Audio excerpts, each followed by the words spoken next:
Prepare na tayo niyan kasi aalis. Pabiyahe kami ng Colossus. Dahil mga day off. Si Businji, kukondisyon ng scooter niya. Yung isa, relax na relax pa.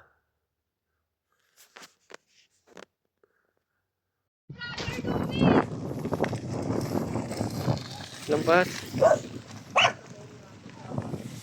BMW ko, nawakwak yung gulong. Oh my God!